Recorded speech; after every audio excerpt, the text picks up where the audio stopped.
네, 현재 장 마감 15분 남겨두고 있습니다. 오늘 장의 중요한 핵심 포인트는 무엇인지, 이 시장의 강세 흐름 다음 주에도 이어지게 될지 두 분과 함께 정리해 볼게요. 임순재 대표, 이화진 과장 나왔습니다. 어서 오세요. 네, 안녕하십니까. 네. 오늘 시장의 상승 배경으로 환율 이야기하시는 분들 많고 또 외국인이 모처럼 또 선물 시장에서 1조 3천억 원 넘는 매수 계약 체결하고 있거든요. 이 수급의 변화가 좀 보이십니까, 이화진 과장님? 네, 결국에는 지금 이제 환율 흐름이 이제 바뀌었죠. 어제 금통위에서도 동결을 했었고 네. 어느 정도 이제 7월 한 후반부에 FOMC가 열리게 되게 되면 이제는 뭐 추가 1회 인상으로 끝날 것으로 보이고 있고 결국에는 이제 환율에 대한 이제 어느 정도 위험성은 어느 정도 조금은 이제 완화되는 분위기가 아닌가를 생각하고 있기 때문에 그동안 이제 7월 초, 6월 달까지는 외국인이 매도세를 일관했던 부분에서 조금 최근에 좀 환율이 올라가게 돼서 바뀌었다는 부분이 조금 시장에 큰 변화가 있지 않았나 생각을 하고 있습니다. 네, 지금 이 시장에서 환율이 우호적으로 바뀌고 있다. 그래서 외국인의 수급 개선이 시장에서의 강세를 유발하고 있다라고도 더해줬습니다. 이럴 때 우리 또 물 들어올 때 노 줘야 된다고 마감에 어떤 종목을 살지 알아볼 텐데 6월 23일 임순재 대표님이 산 뉴가 한 6%가량의 수익이 나고 있어요. 지금 반도체랑 비교해보면 조금 아쉬운 수익이긴 한데 맞죠. 그래도 정말 바닥권에서 슬슬 움직이고 있는 유의 모습을 봤을 때 조금 더 가져가 봐도 될지 아니면 과감하게 오늘 소개해드릴 종목으로 이체해보는 게 좋을지요? 일단 뭐 좀 더 지켜보셔도 되지 않을까 싶습니다. 뭐 아직까지는 뭐 신작에 대한 기대감이 남아있는 그런 상황이기 때문에 그런 걸 감안하다라고 하게 되면 뭐 아직까지는 좀 더 지켜보셨다가 뭐 신작 관련돼서 지금 뭐 얘기가 나오고 있으니까 뭐 조만간에 이제 오픈이 될 걸로 예상이 되고 있습니다. 그렇게 되면 뭐 관련돼서 아마 주가 흐름이 또 다시 한번 칠 수도 있으니까 그런 점도 좀 감안해 보시면 좋다라고 생각이 됩니다. 네, 그리고 이화진 과장님은 지난번에 아주 굉장히 미소를 띠면서 좋아하는 섹터라고 게임 이야기로 펄어비스 해주셨는데 펄어비스도 잘 버티고 있어요. 8% 수익이거든요. 계속 홀딩일까요? 네, 계속 홀딩이라 생각을 하고 있고 오늘 이제 소니에서도 이제 그런 플스 관련 게임 부문에서 이제 R&D를 계속 추가한다라고 얘기했기 때문에 그만큼 이런 콘솔 플랫폼이 커지게 되고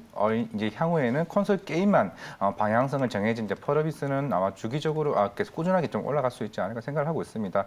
8월 23일 제일 중요한 날이고 그날 게임스컴에서 붉은 사막이 인플레이 영상이 공개되는 날이기 때문에 그때까지는 기대감으로 인한 주가의 상승은 계속 나오지 않을까 생각하고 있습니다. 두 분 모두 이전 종목들 계속 홀딩하겠다라는 의견입니다.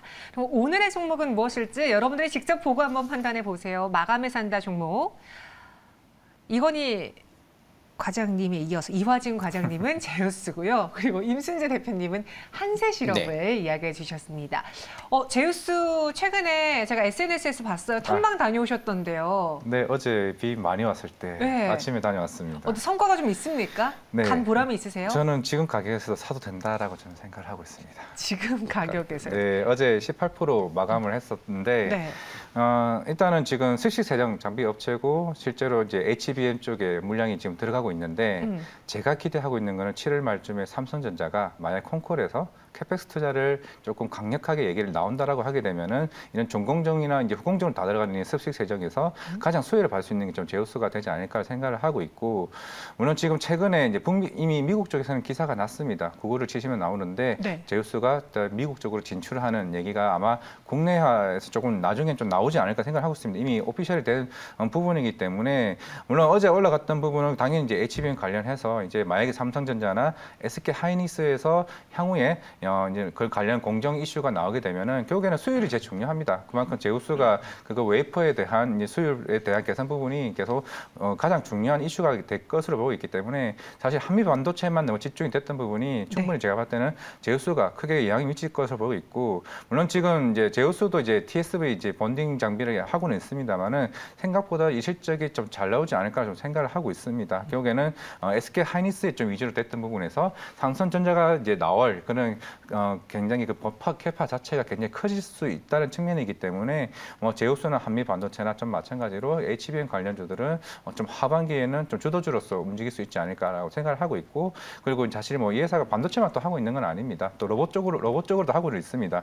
실제 우리가 프랜차이즈 커피에 반하다라는 이제 거기에 실제로 바리스타 로봇이 나오고는 있는데 하지만은 이제 회사 입장에서는 서비스용 로봇보다는 실제로 산업용 로봇에 가는 이런 다관절 로봇에 대한 대한 이제 모듈에 대한 국산화를 좀 성공시킨 회사이기 때문에 향후 이제 중국도 마찬가지겠지만은 이런 산업용 로봇에 대한 수요가 가파르게 나오게 된다라고 하게 되면은 사실 제우스 담당자 한마디를 임했습니다. 지금도 가격은 싸다. 네, 마지막 이 한마디로 어제 마무리를 했습니다. 지금도 가격은 싸다. 어제장에 18% 넘게 올랐는데 오늘 상승률만 보면은 싸 보이긴 해요. 남들 다 막 오늘 두 자릿수 급등 보일 때 제우스 현재 한 1%의 오름세로 장 마감 준비하고 있거든요. 저희 시청자분 중에 한 분도 이 종목 갖고 있는데 꽉 잡고 간다고 하셨어요. 목표 가격은 어디까지 볼 수 있을지요? 사실 뭐 저는 6만 원도 싸다고 생각을 하고 있는데 네. 일단은 목표가는 6만 원을 1차로 잡고 뭐 추후에 제가 업데이트를 할 수 있으면 또 업데이트하는 방향으로 가도록 하겠습니다. 네, 1차 목표 주가는 6만 원 제시했고요. 손절가는 38,000원입니다. 당연히 이제 업데이트 해주셔야죠. 계속 나오셔야 되니까 네. 어디 못 가십니다. 네, 제우스가 첫 번째 종목이고 이번에 임순재 대표님의 한세실업인데 네. 이전에도 한번 소개를 한번 해주셨던 했었죠. 종목이에요. 네, 그 가격대가 다시 와서 또 소개를 한번 더 드리려고. 다시 재도전입니까? 네, 그렇습니다. 뭐 저번에도 한 18,000원대에서 한번 소개를 한번 드렸고요. 한번 맞아요. 22,000원 정도까지 이제 올라왔다가 이제 다시 조금 하락하는 그런 모습입니다. 뭐 최근에 이제 미국에서 CPI 지표나 여러 가지 이제 경제 지표가 나오면서 뭐 기준금리 이제 한 번 정도 인상을 하고 말 것이다라는 그런 기대감이 이제 커져 있는 것도 사실이고요.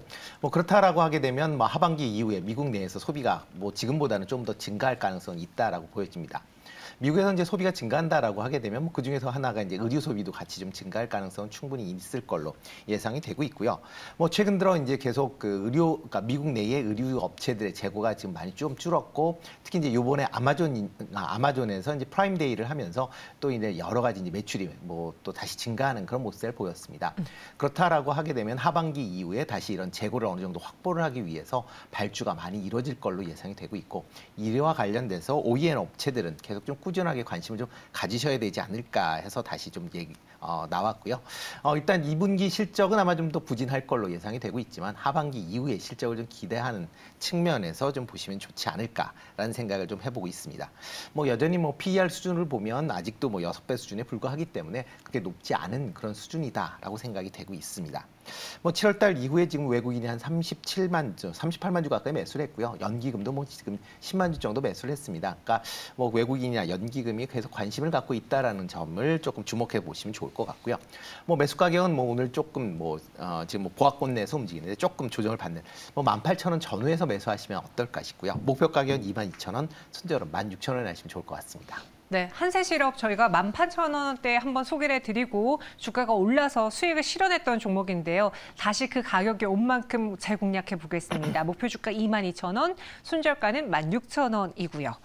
오늘 SK하이닉스가 열일하면서 또 코스피 시총 상위단에 빨간불을 켜면서 지수가 1% 넘게 올라주고 있습니다. 오늘 외국인의 수급이 가장 크게 보탬이 되고 있고 코스닥은 강보합에서 마감 준비하고 있는데 오늘의 첫 번째 OX 종목은 현대모비스로 보겠습니다. 이 자동차 부품주를 실적 발표 앞두고 이번에 어느 정도 차익 실현을 해야 되나 아니면 더 가져가야 되나 고민이 좀 많으실 것 같아요. 그중에 현대모비스가 오늘 6% 상승 마감 준비하고 있습니다. 다른 서현이화, 화신, SL 이런 것들과 비교하면 많이 못 갔거든요. 여하진 과장님, 조금 더 갈 수 있을까요? 일단은 관건은 있습니다. 사실 뭐 하신이나 아니면 SL 같은 경우는 원래 이제 현대차 계열사들에게 비중이 대략 한 90% 이상이 있었는데 GM이나 이제 폭스바겐으로 고객사를 다변화하게 되면서 이 회사들의 최근에 주가가 좋았던 부분이고 이제 현대모비스도 한 77%는 이제 현대차 그룹의 비중이 조금 높은 편이긴 합니다. 좀 계열사 향이기 때문에 이번 실적에 대한 부분은 그동안 뭐 운임비나에 대한 부분이 어느 정도 많이 개선이 되는 부분이 있었기 때문에 결국에는 중국이나 이제 북미나 관련된 국내사들에 대한 비중이 이제는 조금은 다양하게 다변화되는 모습을 조금 보여줘야 어느 정도 시장에서는 조금 기대를 하는 부분이 아닐까라고 생각을 하고 있습니다. 물론 지금 현대차 그룹이 워낙 이제 북미 쪽이나 전기차 시장에서 잘 나가고 있다는 부분이기 때문에 긍정적인 수는 있으나 실제로 지금 현대차 이제 이 GMP 같은 경우에는 사실 현대모비스가 100%였는데 그게 최근에 하신에게 일부 물량을 뺏겼습니다. 그렇기 때문에 현대차 입장에서도 지금 벤더들을 다양하게 나누고 있는 입장이기 때문에 현대모비스도 결국에는 이제 현대차 그룹뿐만 아니라 다양하게 고객사에 다변을 해야 주가가 향후에 더 긍정적으로 갈 수 있지 않을까라고 생각을 하고 있습니다. 혹시 현대모비스 3만 원까지, 아니 30만 원까지 볼 수 있을까요? 사실 그럴 거라면 차라리 다른 부품주를 저는 살 것 같습니다. 아, 그래요? 차라리 다른 물론 종목. 최근에 좀 올라오긴 했습니다만은 네. 결국 부품주들이 같이 동반되는 움직임 속에서 이제 덩달아 움직였던 거지. 결국에는 주가가 왜 하신이나 SL이 더 많이 갔을까에 대한 고민을 해본다고 하게 되면은 아까 제가 앞에 말씀드린 그에 대한 과제를 풀지 않게 되면은 현대모비스는 그렇게 조금 상대적으로 매력이 좀 덜하지 않을까 생각을 하고 있습니다. 추가 상승은 가능하긴 한데. 가능은 하긴 한데 네. 매력적이진 덜하다. 매력은 조금 덜하다. 알겠습니다. 이렇게 현대모비스 봤고요. 오늘 또 이 종목 말 안 할 수가 없죠. 그 반도체 안에서 먼저 상한가를 기록한 한미반도체 보겠습니다. 오늘도 또 여기서 올랐어요. 12.86% 급등하면서 시총이 3조, 4조 원대까지 계속 올라가고 있거든요. 보유자의 영역일까요, 임순재 대표님? 일단은 뭐 지금 정도 되면 일단 보유자 영역이라 보셔야 되는 게 맞지 않을까 싶습니다. 오늘 뭐 장중에 5만 원대를 지금 찍고 이제 내려온 그런 이제 상황이다라고 보시면 되는데요. 뭐 HBM 관련돼서 뭐 계속 지금 기대감 때문에 좀 많이 올랐다라고 보시는 게 맞는데 과연 이틀 동안 이렇게 큰 폭으로 올랐다라는 게 시장에서는 조금 부담으로 작용할 가능성은 충분히 있다라고 보여집니다. 물론 이제 HBM 관련된 매출이 이제 증가를 한다라는 측면에서 보면 하반기 이후에 실적 개선세다라는 부분이 있을 수는 있겠지만 아직까지 이제 상반기까지는 조금 이제 실적 부진이 뭐 이런 이제 HBM을 제외한 뭐 HBM 관련돼서도 매출 비중이 아직까지는 큰 편은 아니다라고 보시면 될 것 같고요. 그렇기 때문에 향후 기대감 때문에 좀 너무 급등을 했었던 측면은 있기 때문에 뭐 회사 자체의 향후 성장성에 대한 부분에 대해서 의심을 한다라기보다는 최근에 단기적인 급등을 했기 때문에 조금 조심하실 필요가 있지 않을까라는 생각을 하고 있습니다. 그렇기 때문에 지금 상황에서는 조금 더 조정을 봐왔던 그런 시점에서 아마 저점 매수 관점에서 접근하시는 거는 뭐 상관이 없을 것 같은데 지금 상황에서 추격 매수를 하기에는 조금 부담스럽지 않을까라는 생각을 해보고 있습니다. 네, 그래서 한미반도체는 보유자분들이 홀딩하는 구간인 것이다라고 정리했고요. 마지막으로 또 필에너지를 보겠습니다. 지금 저희 필에너지의 주가가 한 11만 5천 원 선에서 마감을 준비하고 있는데 그와 달리 필옵틱스의 경우에는 하한가까지 장중에 밀렸거든요. 그만큼 필옵틱스는 필에너지 효과로 인해 올랐던 거 오늘 반납했다면 필에너지는 따따블은 실패했으니 차라리 오히려 오늘 종가에 베팅해보는 거 어떨지요, 이하준 과장님? 근데 요 최근에 상장했던 게 CQ전이 있고 네. 알맥이 있고 대부분 주가들이 계속 빠지고 있습니다. 일단 그 이유가 이제 사실 뭐 400% 상한가니까 이제 단기적으로 크게 먹을 수 있는 수급적인 이슈가 있었겠죠. 그러다 보니까 주가가 안 오르니까 그런 흐름이 계속 빠졌던 흐름. 물론 이제 필에너지도 2차 전지 쪽으로는 뭐 향후에 뭐 긍정성 모멘텀이 있을 수는 있겠으나 결국에는 이제 오늘 필옵틱스에 그동안 올라왔던 모멘텀이 전부 다 필에너지로 왔음에도 불구하고 주가가 빠졌다는 거는 결국에는 이 당장의 이 회사에 대한 모멘텀보다는 오히려 이제 수급적인 이슈로 당분간은 좀 비슷한 흐름으로 가지 않을까. 알맥이나 CQ젠처럼. 네. 그만큼 사실은 저는 이 400% 상한가 제대로 만든 게 이 과연 현명한지에 대한 여부도 좀 생각을 하고 있습니다. 생각보다 이렇게 단기 트레이드로 매매하시는 분들이 그만큼 손실이 클 수도 있다는 측면이기 때문에 아마 당분간은 적어도 이런 필에너지나 CQ젠이나 이런 회사들이 적어도 두세 달간은 좀 수급적인 이슈로 좀 주가가 변동성이 좀 확대되는 부분이기 때문에 제가 웬만하면은 대응을 안 하는 게 좀 좋지 않을까라고 좀 생각을 하고 있습니다. 그럼 오늘 필옵틱스의 경우에는 어떻게 해요? 이거 이제 상한가까지 좀 내려가 버렸는데. 예. 근데 하지만 이게 또 요 최근에 거의 불과 한 달도 안 돼서 10,000원에 시작을 해가지고 22,000원까지 갔던 부분이고 아직 이제 15,500원의 종가가 끝났습니다.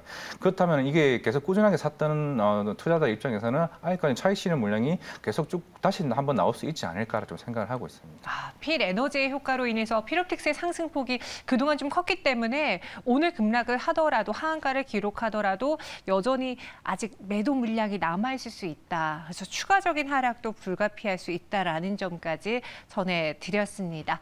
네, 그럼 지수 마감 상황 한번 동시효과 구간 마지막으로 보고 정리해 볼게요. 오늘 외국인 투자자들의 선물 계약이 굉장히 강하게 들어왔습니다. 코스피 현물 시장에서는 개인 투자자들만 매도하고 있는데 오늘 개인의 투자 매도 물량이 굉장히 많더라고요. 이 시장의 상승을 이용해서 차익 실현한 개인 투자자들의 선택이 과연 옳았을지 혹은 다음 주에 추가 상승을 누리지 못해서 아쉬워할지 좀 보셔야겠네요. 2628선까지 코스피 올라왔고요. 코스닥은 0.32% 강세에 895.98포인트까지 회복을 했습니다. 오늘 반도체 소부장단의 급등 종목들이 대거 나왔음에도 불구하고 시장에서의 지수 상승폭이 제한됐다라는 거는 여타 하락하는 종목 업종이 많았던 것으로 보여지겠죠. 900선 회복은 힘들고요. 895선에서 마감 준비합니다. 동시호가 함께 하셨습니다.